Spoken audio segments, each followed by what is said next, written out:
லவ்தேத்தூர் இயேசுஸ் கிறிஸ்துஸ். இயேசு கிறிஸ்துவுக்கு புகழ். தமிழ் கூறும் நல்லுலகில் வாழும் அனைத்து அன்பு உள்ளங்களுக்கும் வத்திக்கான் வானொலியின் வணக்கம். இறைவன் உங்கள் உள்ளத்தையும் இல்லத்தையும் தன் அன்பாலும் அருளாலும் அமைதியாலும் இன்றும் என்றும் நிரப்புவாராக.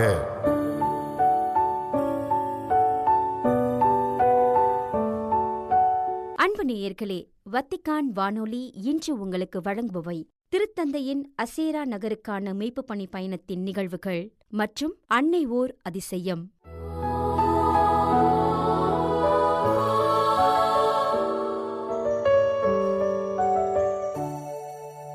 திருத்தந்தையின் அசேரா நகருக்கான மீட்புப் பணி பயணத்தின் நிகழ்வுகள். நாம் ஒருபோதும் நம்பிக்கையற்ற நிலைக்கு தள்ளப்படக்கூடாது. விசுவாசமும் நீதியும் இணைந்து இந்த பூமியை மீண்டும் புதுப்பிக்கும். மே 23 சனிக்கிழமையன்று திருத்தந்தை 14ஆம் லியோ அவர்கள் இத்தாலியின் காம்பானியா மாநிலத்திலுள்ள நெருப்பு நிலம் என்று அழைக்கப்படும் அசேரா நகருக்கு மேற்கொண்ட மீட்புப் பணி பயணத்தின் ஒரு நிகழ்வாக அசேரா பேராலயத்தில் ஆயர்கள், அருட்பணியாளர்கள் மற்றும் துறவரத்தார் மற்றும் சுற்றுச்சூழல் மாசுபாட்டினால் பாதிக்கப்பட்ட குடும்பங்களை சந்தித்து உரையாடினார். அச்சந்திப்பின் போது இடம்பெற்ற உரைக்கு செவிமடுப்போம். பொம்பேயி மற்றும் நேபிள்ஸ் நகரங்களுக்கு நான் பயணம் மேற்கொண்ட சில நாட்களிலேயே மீண்டும் கம்பானியாவில் உங்களோடு இருக்க அனுமதித்ததற்காக நான் இறைவனுக்கு நன்றி கூறுகிறேன். நெருப்பு நிலம் என்று வருத்தத்துடன் அழைக்கப்படும் இந்த பகுதிக்கு வர திருத்தந்தை பிரான்சிஸ் அவர்களும் வர விரும்பினார். ஆனால் அவரால் அது இயலாமல் போனது. இன்று அவரது விருப்பத்தையும் நமது பொதுவான இல்லத்தை பராமரிக்கவும் ஏழைகள் மற்றும் படைப்பின் கதறலுக்கு செவிசாய்க்கவும் நம்மை அழைக்கின்ற இறைவா உமக்கே புகழ் என்ற அவரது செய்தியும் நாம் முன்னெடுத்து செல்கிறோம். பேராசை, ஊழல் மற்றும் குற்ற செயல்களால் ஏற்பட்ட சுற்றுச்சூழல் மாசுபாட்டினால் தங்கள் அன்புக்குரியவர்களை இழந்த குடும்பங்களுக்கு ஆதரவாக நிற்கவே நான் முதலில் இங்கு வந்திருக்கிறேன். உங்கள் வலியையும் கண்ணீரையும் நான் பகிர்ந்து கொள்கிறேன். அதே நேரத்தில் உண்மை, நீதி மற்றும் நம்பிக்கை ஆகியவற்றை துணிச்சலுடன் பாதுகாத்து வரும் இந்த பகுதிக்கு, திரு அவைக்கு நான் எனது நன்றியை தெரிவித்துக் கொள்கிறேன். இறைவாக்கினர் எசேக்கியேல் உலர்ந்த எலும்புகள் நிறைந்த ஒரு பள்ளத்தாக்கை பற்றி பேசுகிறார். காயப்பட்டு கிடக்கும் இந்த நிலத்தை பார்க்கும்போது நாமும் சில நேரங்களில் அதே போன்ற துயரத்தையும் நம்பிக்கையற்ற நிலையையும் உணரக்கூடும். ஒரு காலத்தில் இந்த பகுதி அதன் அழகு, வளமான மண் மற்றும் செழிப்பான வாழ்விற்காக பெயர் பெற்றிருந்தது. ஆனால் இன்றோ சுற்றுச்சூழல் அழிவு மற்றும் அலட்சியத்தால் ஏற்பட்ட ஆழமான வடுக்களை இது சுமந்து நிற்கிறது. இருப்பினும் அன்று இறைவாக்கினர் எசேக்கியேலிடம் கேட்டது போலவே கடவுள் நம்மிடம் கேட்கிறார். இந்த உலர் எலும்புகள் மீண்டும் உயிர் பெற முடியுமா? அதற்கு நாம், ஆண்டவரே, அது உமக்கு தெரியும் என்று நம்பிக்கையோடு பதிலளிக்கிறோம். அன்பு நேயர்களே, நாம் ஒருபோதும் நம்பிக்கையின்மைக்கு இடம் கொடுத்துவிடக்கூடாது. மரணம் வென்றுவிட்டதாக தோன்றும் இடத்திலும் கடவுளால் மீண்டும் வாழ்வை கொடுக்க முடியும். தூய ஆவியானவர் இதயங்களை புதுப்பிக்கவும், சமூகங்களை குணப்படுத்தவும், சமுதாயத்தில் பொறுப்புணர்வை விழிப்படைய செய்யவும் வல்லவர்.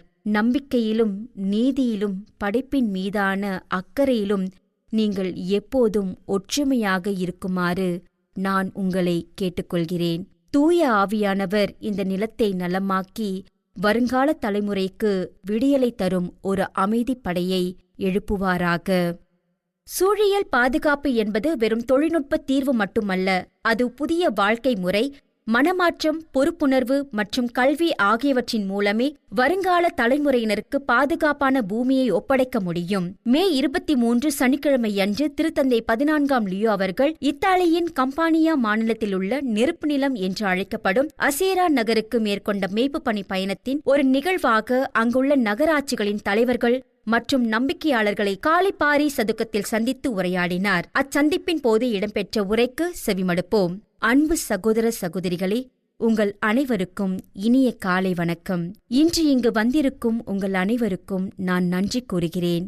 எத்தகைய அநீதியாலும் அழித்துவிட முடியாத அழகை கொண்ட இந்த அசேரா மண்ணில் இன்றைய நாளை உங்களோடு செலவிடுவதில் நான் மகிழ்ச்சி அடைகிறேன். ஒரு அழகு எவ்வளவு பலவீனமானதாக இருக்கிறதோ அந்த அளவுக்கு அது கூடுதல் அக்கறையும் பொறுப்புணர்வையும் கோருகிறது. அதற்காகவே நான் இன்று இங்கு வந்துள்ளேன். இந்த மண்ணில் வாழ்வையும் மனித மாண்பையும் பாதுகாப்பதற்கான ஒவ்வொரு முயற்சியையும் ஊக்குவிக்கவே நான் வந்துள்ளேன். சிறிது நேரத்திற்கு முன்னதாக நெருப்பு நிலம் என்று அறியப்படும் இப்பகுதியில் நிலவும் சுற்றுச்சூழல் மாசுபாட்டினால் தங்கள் அன்புக்குரியவர்களை இழந்த குடும்பங்களை நான் சந்தித்தேன். உங்கள் கண்ணீரையும் துயரத்தையும் எனது இதயத்தில் சுமந்து நிற்கிறேன். அதே வேளையில், இறைவா, உமக்கே புகழ், செய்தியை ஏற்று துணிச்சலுடன் அதற்கு பதிலளித்து வரும் ஆயர்கள், அருட்பணியாளர்கள், துறவியர் மற்றும் பொதுநிலையினர் ஆகியோருக்கு எனது நன்றியை தெரிவித்துக் கொள்கிறேன். நீங்கள் அனைவரும் நம்பிக்கை, ஒருமைப்பாடு மற்றும் அருள்வாக்கு சாட்சியத்துடன் இணைந்து பணியாற்றி வருகிறீர்கள். அன்பு நண்பர்களே, இந்த மண்ணில் வாழும் இன்னும் மரணத்திற்கு எதிராக போராடிக் கொண்டு தான் இருக்கிறது. இறுதியில் நீதியே வெல்லும். ஆனால் நாம் ஒவ்வொரு நாளும் வாழ்வையே தேர்ந்தெடுக்க வேண்டும். கையறு நிலை, சமசரம் செய்து கொள்ளுதல் மற்றும் அலட்சியம் காட்டுதல் ஆகியவை சட்டவிரோத செயல்களுக்கும் அநீதிக்கும் மட்டுமே வலுச்சேர்க்கும். நாம் ஒவ்வொருவரும் பொறுப்பேற்று நீதியை தேர்ந்தெடுத்து சுயநலத்தை விட பொதுநலனுக்காக பணியாற்ற வேண்டும். இந்த மண் பெரும் துயரத்தை சந்தித்துள்ளது. ஏராளமான குழந்தைகளும் அப்பாவி மக்களும் வலியையும் இழப்பையும் அனுபவித்துள்ளனர். அவர்களின் துயரம் நாம் அனைவரும் இணைந்து ஒரு புதிய எதிர்காலத்தை கட்டியெழுப்ப வேண்டும் என்று நம்மை அழைக்கிறது. உண்மையான சூழியல் கலாச்சாரம் என்பது அவசர தேவைகளுக்கு தீர்வு காண்பது மட்டுமல்ல, அதற்கு நமது சிந்தனை முறை, வாழ்க்கை முறை மற்றும் ஒருவரோடு ஒருவர் பழகும் முறை ஆகியவற்றில் ஒரு புதிய அணுகுமுறை தேவைப்படுகிறது. படைப்பின் மீதும் வருங்கால தலையினர் மீதும் நமக்கு ஒரு மனமாற்றமும் புதிய பொறுப்புணர்வும் அவசியம். குழந்தைகள், இளைஞர்கள், பெரியவர்கள், தொழிலாளர்கள், தலைவர்கள் மற்றும் குடும்பங்கள் என அனைவருக்கும் இதை பற்றிய கல்வி மிகவும் இன்றியமையாதது. இந்த மண் நஞ்சாகப்படுவதை முதலில் துணிச்சலுடன் கண்டித்து மக்களின் மாண்பை பாதுகாத்த அனைவருக்கும் நான் நன்றி கூறுகிறேன். நாம் ஒவ்வொரு அடியாக முன்வைத்து உறவுகளுக்கும் ஒருமைப்பாட்டிற்கும் நமது பொதுவான இல்லத்தை பராமரிப்பதற்கும் மதிப்பளிக்கக்கூடிய அதிக நீதி உள்ள மற்றும் சுயநலமற்ற ஒரு சமுதாயத்தை கட்டியெழுப்ப வேண்டும். அசிசி நகர் புனித பிரான்சிஸ் நம்மை அமைதி மற்றும் சகோதரத்துவத்தின் காவலர்களாக மாற்றத் தூண்டுவாராக. இந்த மண்ணிற்கும் அதன் மக்களுக்கும் ஒரு புதிய விடியல் பிறக்கும் என்ற நம்பிக்கையுடனும் விழிப்புணர்வுடனும் நாம் இருப்போம். நன்றி.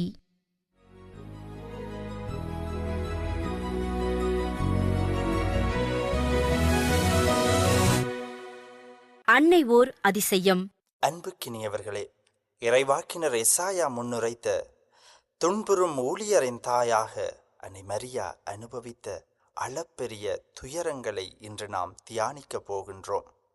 இறைவாக்கினர் எசாயா முன்னுரைத்தபடி இம்மானுவேல் என்ற நம்மோடு இருக்கும் கடவுளை பெற்றெடுத்த இளம்பெண் அன்னை மரியா, அதே எசாயா தீர்க்கதரிசியின் 53ஆம் அதிகாரம் ஒரு துன்புறும் ஊழியரை பற்றி படம் பிடித்து காட்டுகின்றது.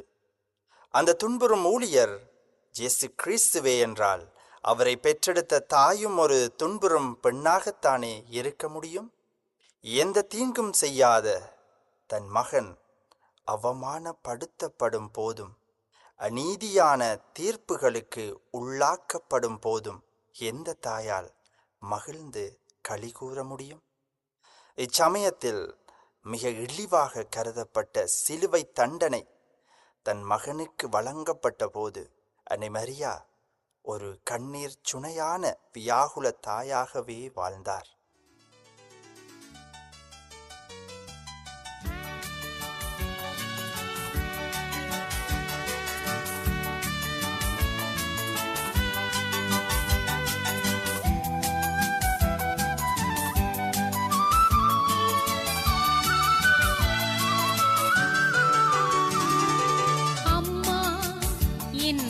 என் தெய்வமே, அபயம் நீ அல்லவா.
அன்னை மரியா தனது வாழ்நாளில் 3 முக்கிய அழைப்புகளை பெற்றார்.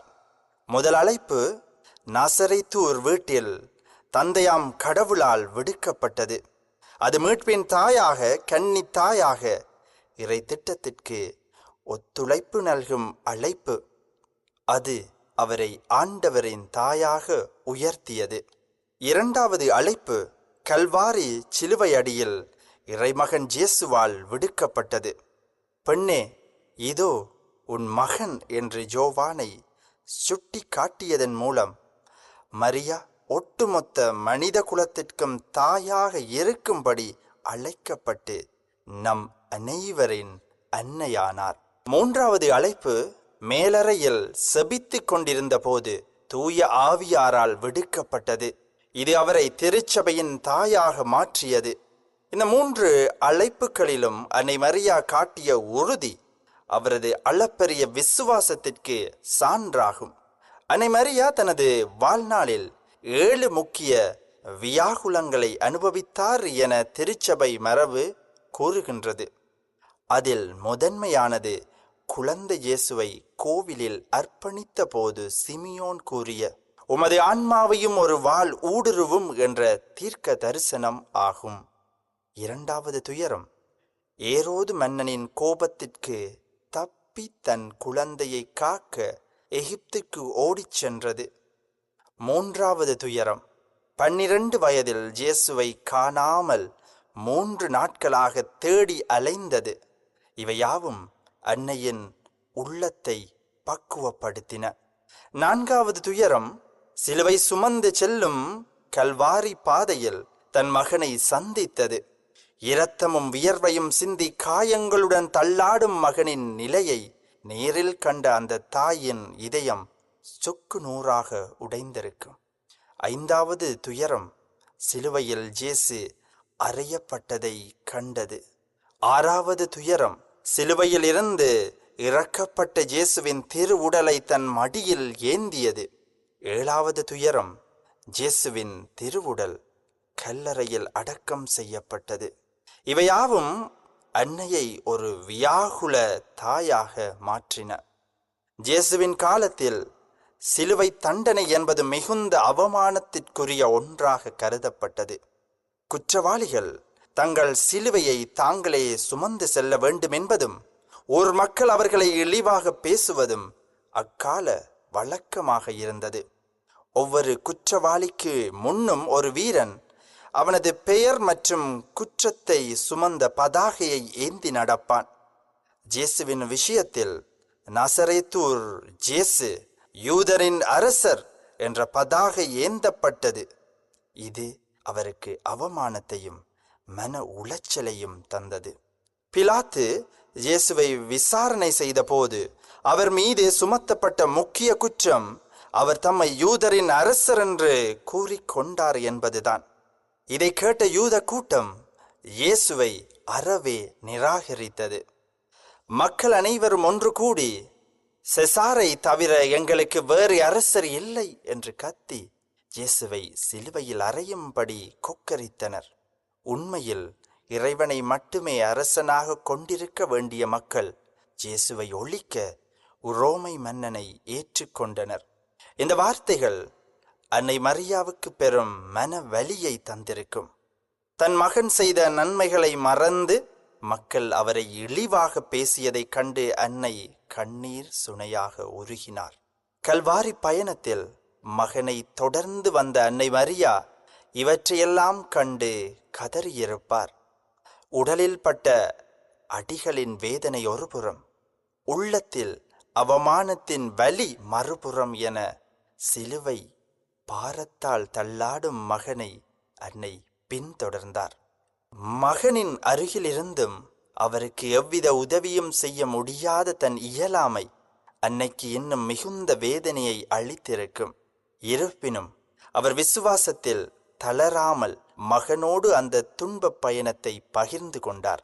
கல்வாரி பயணத்தின் போது அவ்வப்போது மகனின் கண்கள் அன்னையின் கண்களை சந்தித்திருக்கும். அந்த தாய்மையின் பார்வை மகனுக்கு ஒரு ஆறுதலையும் தாய்க்கு தன் மகனின் வேதனையை தாங்கும் பலத்தையும் கொடுத்திருக்கும். அன்னை மரியாவின் கண்ணீர் தடங்களில் கால் பதித்து நடக்கும் போது தியாகம் என்றால் என்ன என்பதை நாம் உணர முடிகிறது. அன்னை மரியாவின் கண்ணீர் தடங்களில் கால் பதித்து நடக்கும் போது தியாகம் என்றால் என்ன என்பதை நாம் உணர முடிகிறது. சிலுவை அடியில் அவர் சிந்திய கண்ணீர் உலக மீட்பிற்காக தன் மகனை தியாகம் செய்த ஒரு தாயின் புனிதமான கண்ணீர்.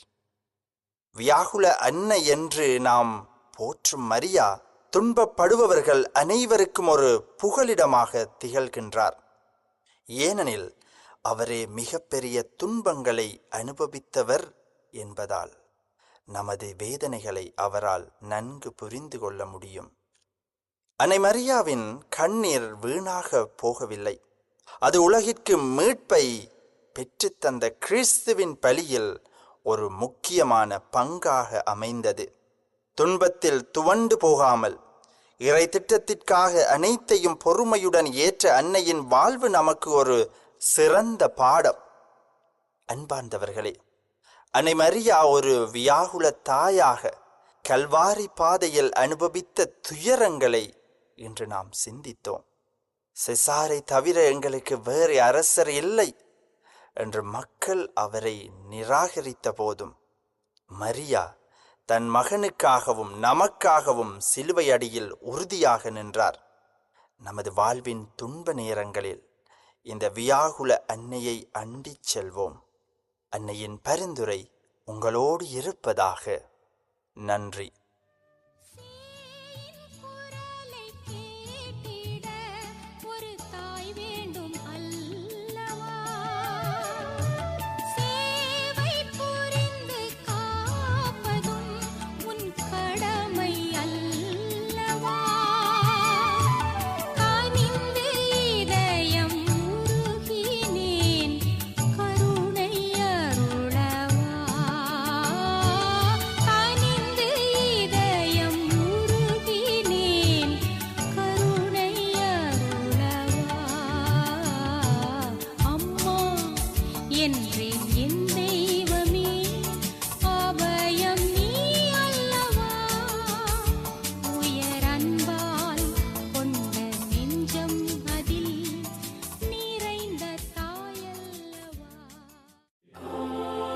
இத்துடன் வத்திக்கான் வானொலியின் தமிழ் ஒளிபரப்பு நிறைவு பெறுகிறது.